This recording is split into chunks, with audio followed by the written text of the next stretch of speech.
হয়ে মানুষের মধ্যে লেনদেন শেষ হয়ে গেছে। যারা অন্যদের হক নষ্ট করেছিল তারা তাদেরকে তাদের ভালো আমলগুলো দিয়ে দিয়েছে। কিছু লোককে ফিরিয়ে দেয়া হয়েছে জান্নাতের দ্বার প্রান্ত থেকে। আল্লাহর অশেষ রহমত আপনার সেই পরিণতি হয়নি। পৃথিবীতে যারা আপনার পিঠ পেছনে দু চারটা খারাপ কথা বলেছিল, আপনার দিন পালন নিয়ে হাসি ঠাট্টা করেছিল, আজ সেই মন্তব্যগুলোর জন্য আপনি নিজেকে অত্যন্ত ভাগ্যবান মনে করছেন। আপনি ভুলবশত একটু আধটু যাদের হক নষ্ট করেছিলেন, সেই হক নষ্ট করা সত্ত্বেও আপনাকে ফিরে যেতে হয়নি, কারণ আপনি এমন এক সময় ইসলামকে ধরে রেখেছিলেন যখন ইসলাম সঠিকভাবে পালন করা ছিল গরম কয়লা হাতের মুঠোয় ধরে রাখার চেয়েও কঠিন। হাজারো মানুষের কটু কথা সহ্য করে সবরের সাথে দিন পালন করার পুরস্কার আজ আপনার সামনে। এরপর এক স্বর্গীয় কণ্ঠ আপনাকে উদ্দেশ্য করে বলে, ইয়া আইয়াতুহান নাফসুল মুতমাইন্নাহ ارجعي إلى ربك راضية مرضية فادخلي في عبادي وادخلي جنتي। সময়ের শুরু থেকে শেষ পর্যন্ত প্রতিটি মুমিন ব্যক্তি জান্নাতের দরজার দিকে ছুটে চলছে। এর মধ্যে উম্মতে মুহাম্মদ সাল্লাল্লাহু আলাইহি ওয়াসাল্লাম কতজন? আপনার মনে পড়ে যায় বুখারীর সেই হাদিস যেখানে রাসূল সাল্লাল্লাহু আলাইহি ওয়াসাল্লাম তার উম্মতকে উদ্দেশ্য করে বলেছিলেন, আমি আশা করি তোমরাই হবে জান্নাতের অর্ধেক জনসংখ্যা। জান্নাতের রয়েছে 8টি দরজা। বাবুস সালাহ খুলে দেয়া হবে তাদের জন্য যারা তাদের সালাত ঠিকভাবে আদায় করত। বাবুল জিহাদ খুলে দেয়া হবে মুজাহিদিনদের জন্য। বাবুস সাদাকাহ খুলে দেয়া হবে যারা বেশি বেশি দান সাদাকা করত। আর রাইয়ান হবে তাদের জন্য যারা বেশি বেশি রোজা রাখত। আল আইমান হবে যারা হিসেব ছাড়া জান্নাতে প্রবেশ করবে তাদের জন্য। আল কাযিমিন আল গায়ব হবে যারা নিজেদের রাগ নিয়ন্ত্রণ করত এবং অন্যদের ক্ষমা করে দিত। এছাড়াও হজ পালনকারীদের জন্য থাকছে বাবুল হজ এবং ঘন ঘন আল্লাহকে স্মরণকারীদের জন্য থাকবে বাবুল যিকর। কারো কারো জন্য জান্নাতের একটি দরজা খোলা থাকবে, কারো কারো জন্য একাধিক দরজা খোলা থাকবে, কারো কারো জন্য জান্নাতের সব কটি দরজা খোলা থাকবে। আল্লাহ যেন আমাদের জন্য জান্নাতের প্রতিটি দরজা উন্মুক্ত করে দেন। আপনি জান্নাতের একটি দরজার দ্বার প্রান্তে, কিন্তু একে আপনি দরজাই বা বলেন কি করে? এ এত প্রকাণ্ড এক প্রবেশ পথ যে এর দুপাশ কোথায় গিয়ে শেষ হয় চোখে দেখা যায় না। মুসলিম হাদিসে বর্ণিত আছে, রাসূল সাল্লাল্লাহু আলাইহি ওয়াসাল্লাম বলেছেন, জান্নাতের দরজার এক পাশ থেকে আরেক পাশ হলো 40 বছরের যাত্রা। জান্নাতের দরজা খুলে দেওয়ার জন্য এগিয়ে আসবেন স্বয়ং রাসূল সাল্লাল্লাহু আলাইহি ওয়াসাল্লাম। জান্নাতের রক্ষী ফেরেশতারা তার পরিচয় জানতে চাইবে। তিনি বলবেন, আমি মুহাম্মদ সাল্লাল্লাহু আলাইহি ওয়াসাল্লাম। তখন তাকে বলা হবে, আপনি সেই ব্যক্তি যিনি না আসা পর্যন্ত আমাদের জান্নাতের দরজা খুলে দিতে বারণ করা হয়েছিল।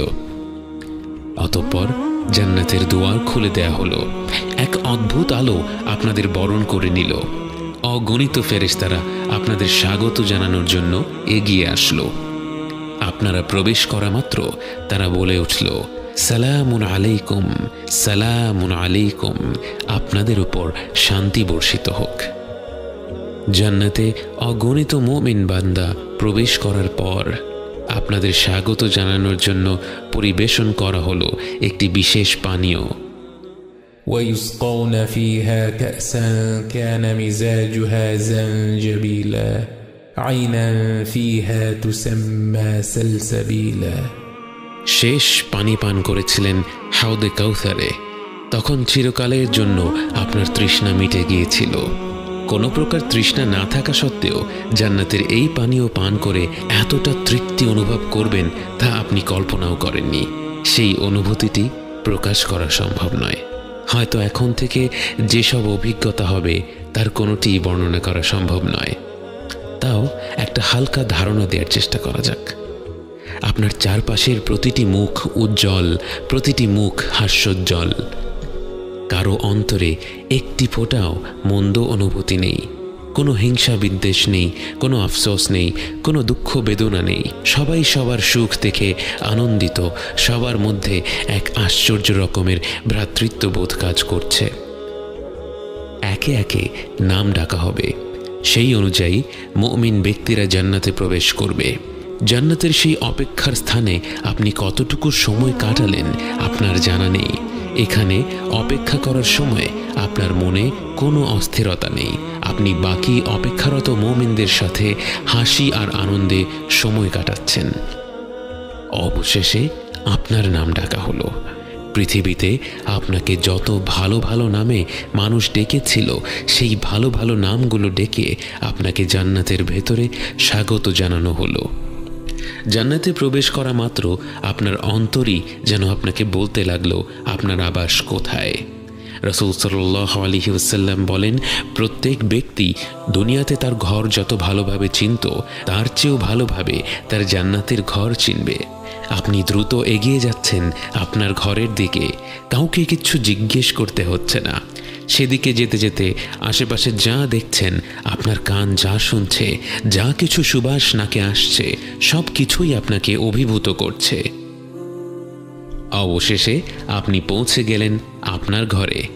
আপনার অন্তর আপনাকে বলছে এটাই আপনার ঘর। কিন্তু একে তো রাজপ্রাসাদ বললেও কম হবে। স্বর্ণ আর রূপা দিয়ে নির্মিত এক বৃহৎ ভবন আপনার জন্য অপেক্ষা করছে, যার স্থাপত্য শৈলী বাকরুদ্ধকর, প্রতিটি কোণে কোণে যার নৈপুণ্য, যার নিচে খেলা করছে স্বচ্ছ প্রবাহমান নদী, যে পানির শব্দে অন্তর জুড়িয়ে যায়।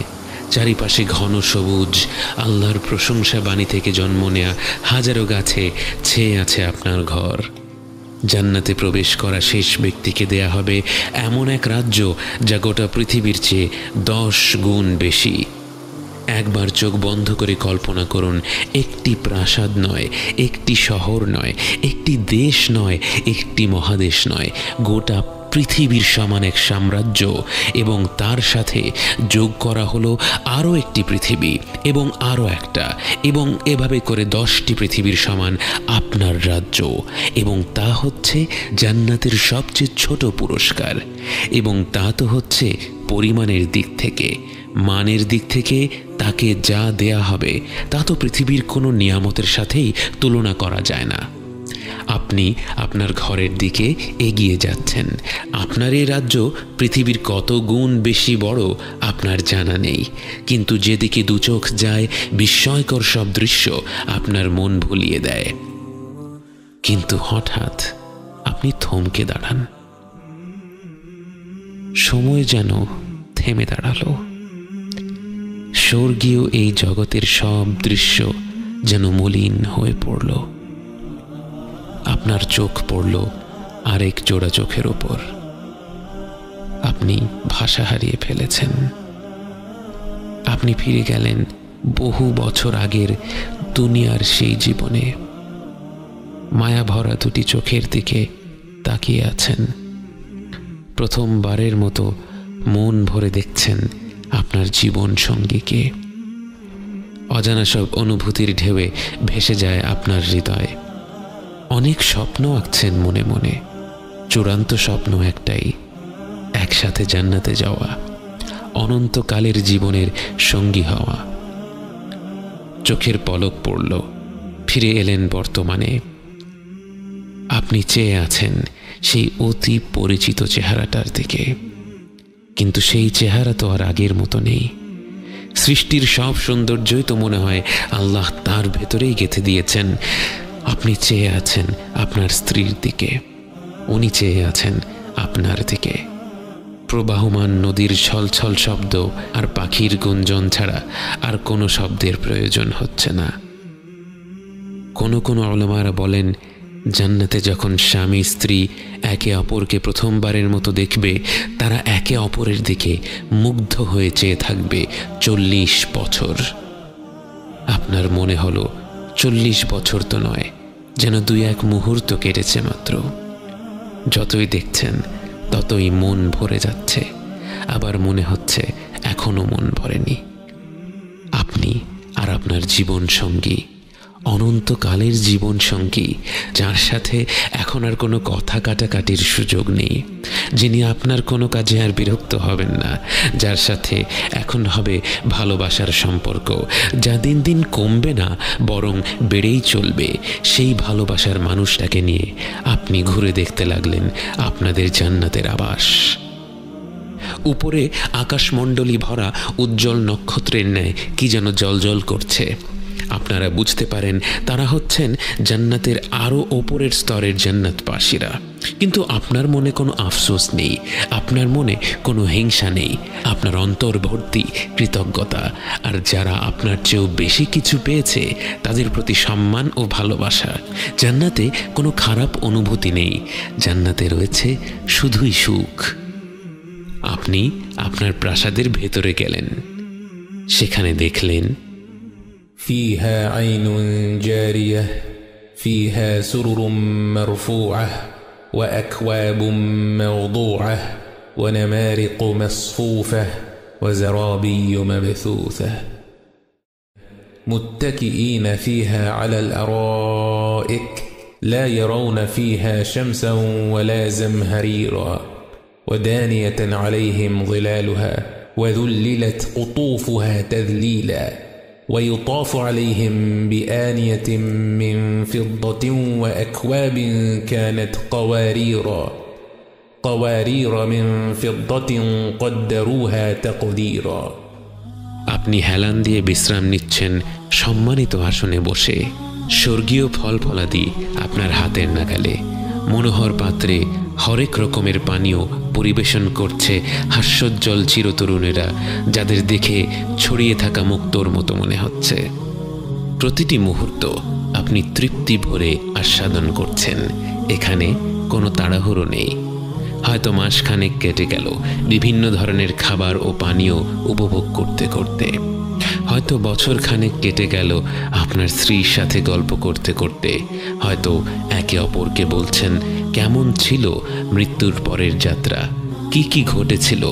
হয়তো ফিরে দেখছেন জীবনের সেই ক্ষুদ্র সময়টা যখন আপনারা একসাথে ছিলেন এবং আগ্রহ নিয়ে আলোচনা করছেন কেমন হবে আপনাদের অনন্তকালের যাত্রাটি।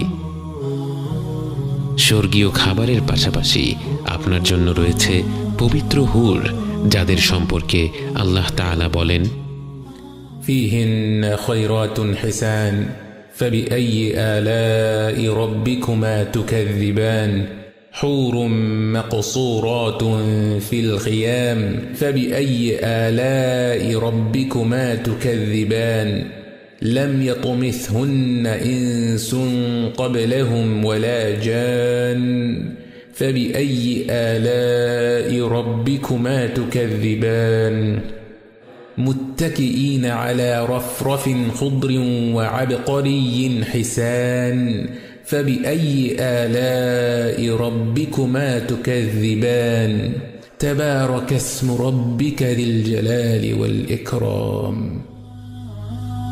যদিও দুনিয়ার জীবনে এমন একটি নিয়ামতের কথা শুনলে আমাদের মনে নানা প্রশ্ন জাগে। জান্নাতে কোনো খারাপ অনুভূতি নেই। আপনি ফল ফলাদি উপভোগ করলে যেমন আপনার স্ত্রীর সে ব্যাপারে কোনো আপত্তি থাকবে না, আপনি হুরদের সঙ্গ উপভোগ করলেও আপনার স্ত্রীর সে ব্যাপারে কোনো আপত্তি থাকবে না। এবং তিনিও আল্লাহর কাছ থেকে যা যা অজস্র নিয়ামত পাবেন সেগুলো যেমনই হোক না কেন আপনার সেগুলোর ব্যাপারে কোনো আপত্তি থাকবে না।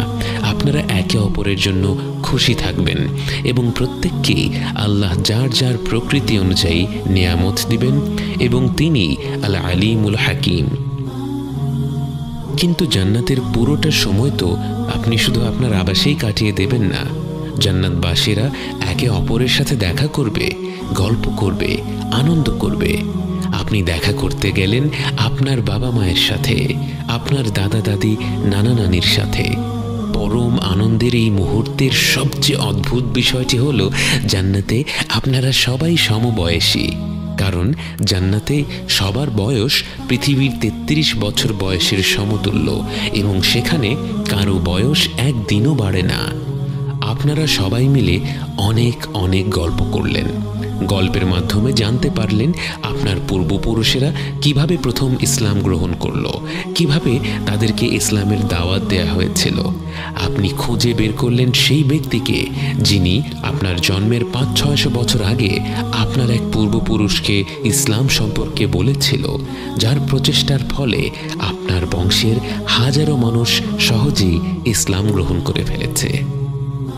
জান্নাতের রয়েছে একটি সুক বা বাজার,